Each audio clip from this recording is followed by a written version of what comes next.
और सर आप सड़क पे उतरे हुए हैं और गुलाब के फूल लहराते हुए हाथ में, सर क्यों, किस लिए? हम अपने न्याय योद्धा राहुल गांधी जी को ये गुलाब का फूल पेश करूंगा। जी। आज से 34 साल पहले जी। इनके पापा का मैंने गोपालगंज में स्वागत किया था और आफ्टर 34 इयर्स आज मैं राहुल जी का स्वागत करने के लिए यहाँ खड़ा हूँ। मैं तो बहुत खुशनसीब हूँ, बहुत भाग्यशाली हूँ। बहुत सारे लोग जो कह रहे हैं कि इस यात्रा से कुछ नहीं होने वाला, क्या मैसेज देना चाहेंगे सर आप?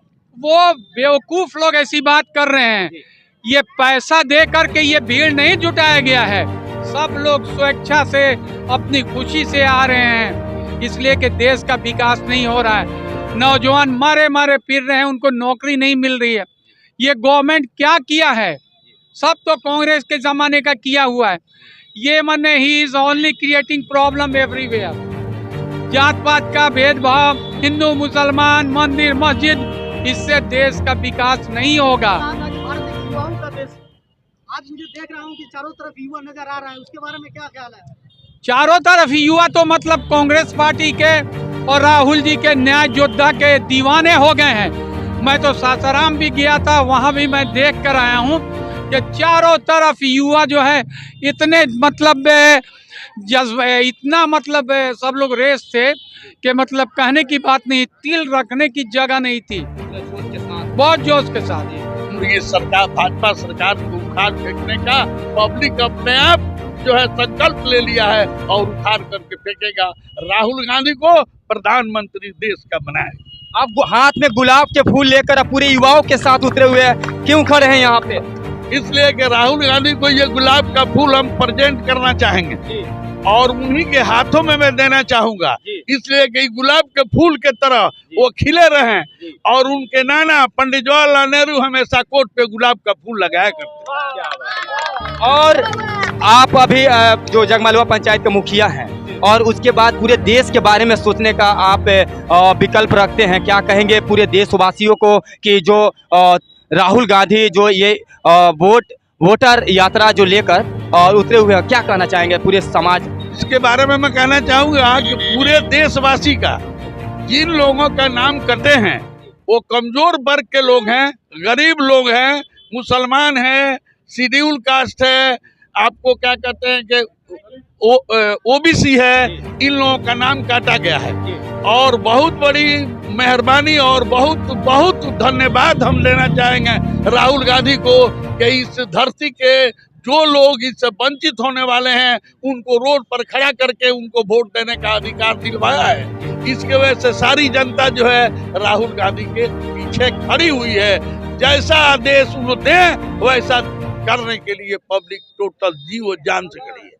क्या बात है दोस्तों, मैं बता दूं कि ये गोपालगंज के वो पंचायत है जो जगमलवा पंचायत, पूरे नामों से इनको जाना जाता है, जो शिवली नोमानी के नाम से जो जगमलवा पंचायत के मुखिया भी है और पूरे अपने उमंग और जोशों के साथ और युवाओं को लेकर, बुजुर्ग के साथ यहाँ पे और गुलाब के फूल हाथ में लेकर और सड़क पे उतरे हुए हैं, जो राहुल गांधी के हाथों में फूल देंगे और अपने क्षेत्र और अपने बिहार के लिए कुछ एक ऐसा संदेश देना चाहेंगे कि बिहार को बदलना चाहिए। और जो एमएलए मैडम है यहाँ पे, उनसे बातें करेंगे, प्रतिमा मैडम से, जो मुस्कुराते हुए नजर आ रही हैं, जो यहाँ मुकेरी टोला मदरसा के पास ये बैठी हुई हैं। बहुत सारे जो यहाँ लोग जो गांव के जो लेडी भी हैं उनके साथ बैठे हुए मुस्कुराते हुए नजर आ रही है। मैडम क्या ऐसा लग रहा है आज? आप तो खुद ही देख सकते हैं कि गोपालगंज की जो सम्मानित जनता है किस तरीके से अपने जन नायक के स्वागत के लिए, इस्तकबाल के लिए लोग सड़कों पे खड़े हैं। अब वोट चोरी नहीं चलेगी। अब सब लोग जागरूक हो चुके हैं, सब लोग जग चुके हैं, सब लोग को पता चल चुका है कि जो केंद्र में सरकार है, जो बिहार में सरकार है, वो वोट चोरी की सरकार है। 2020 में आपने देखा होगा कि किस तरीके से महागठबंधन के प्रत्याशियों को हराया गया। नहीं तो 2020 में ही बिहार में सरकार बन गई होती। तो अब वो नहीं चलेगा। जन नायक आदरणीय राहुल गांधी जी ने लगभग 50 विधानसभा क्षेत्रों में उन्होंने सभाएं की हैं और 14 दिनों का 15 दिनों का उनका लगातार जो पदयात्रा है, वोट न्याय यात्रा, लोगों को जागरूक करने के लिए है। क्योंकि ये जिस तरीके से केंद्र की मोदी सरकार और आरएसएस के लोगों ने हिंदू मुसलमान करके देश को बांटने की कोशिश की, संविधान को खत्म करने की कोशिश की, असंवैधानिक तरीके से सत्ता हथियाने की कोशिश की, वो अब नहीं चलेगा। मैडम एक सवाल आपसे करना चाहूँगा, क्योंकि जैसे आप देख रहे हैं कि राजनीतिक में लोग हिंदू मुस्लिम कर रहे हैं, जो अदर जो नेता हैं, मैडम आज मुकेश टोला मदरसा के पास मौजूद हैं और आपके साथ यहाँ पे माँ बहनें भी मुस्लिम जो औरतें हैं आपके साथ कदमों से कदमों लगा मतलब खड़े होकर आपके साथ हैं, कैसा लग रहा है? देखिए, कांग्रेस का एक ही नारा है, जी। हिंदू मुस्लिम सिख ईसाई आपस में है भाई भाई, भारत माँ के चार सिपाही। क्या बात है? क्योंकि हमारा नारा ही है कि जो देश में रहने वाले लोग हैं वो सब हिंदुस्तान के और भारत माँ की संतान है। सिर्फ ये कह देने से नहीं कि भारत माता की जय और माँ भारती कहने से भारत का कल्याण नहीं होने वाला है। भारत में रहने वाले प्रत्येक व्यक्ति का मान सम्मान और उसकी सुरक्षा सरकार की जिम्मेवारी होती है। अब इन लोगों का जो जन समर्थन जो कांग्रेस पार्टी को और महागठबंधन को मिल रहा है, इससे बौखलाए हुए हैं बीजेपी के लोगों ने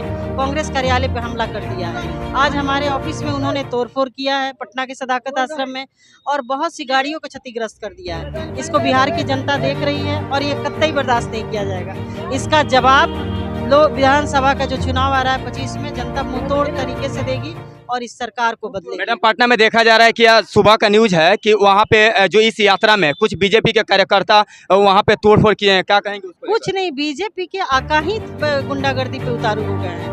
एक तरीके से देखा जाए तो वो खुद ही चाहते हैं कि बीच देश में अराजकता का माहौल हो। ये अलोकतांत्रिक है। आपको किसी से समस्या है, परेशानी है तो संवैधानिक अधिकार है, पुलिस है, थाना है, आप जा करके कोर्ट में मामला दर्ज कराइए, ना कि किसी प्लेटफॉर्म को, किसी ऑफिस को आप तोड़िएगा।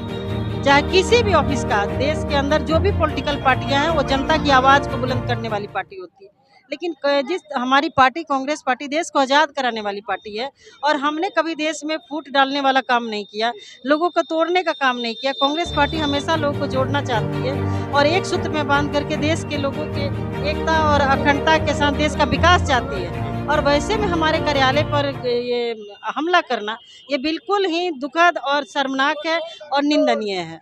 देखिए दोस्तों, बता दें कि काफ़ी लोग जो बड़े नेता बन जाते हैं, एमपी एमएलए बन जाते हैं, वो अपने मतलब एसी से निकल कर बाहर नहीं आते हैं। लेकिन मैडम को देखिए, पसीना पे पसीना गिर रहा है, लेकिन यहाँ पे स्थानीय जो माता बहनें हैं उनके साथ कदमों से कदमों मिलकर धरती पे उतर चुकी हैं और धूप में खड़ी हैं। देखिए तपती हुई धरती पे, यहाँ मैडम गोपालगंज की धरती पर आने के बाद से जो यहाँ के माता बहनें आपके साथ है, उनके बारे में क्या कहेंगे? यहाँ की माताओं, बहनों, भाइयों और यहाँ के जितने भी सम्मानित लोग हैं, सबको मैं धन्यवाद देती हूँ कि ये अपने वोट की रक्षा करने के लिए अब सड़कों पे उतर आए हैं।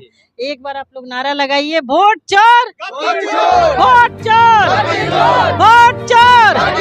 अब समझ गए होंगे बिहार का माहौल क्या है भैया।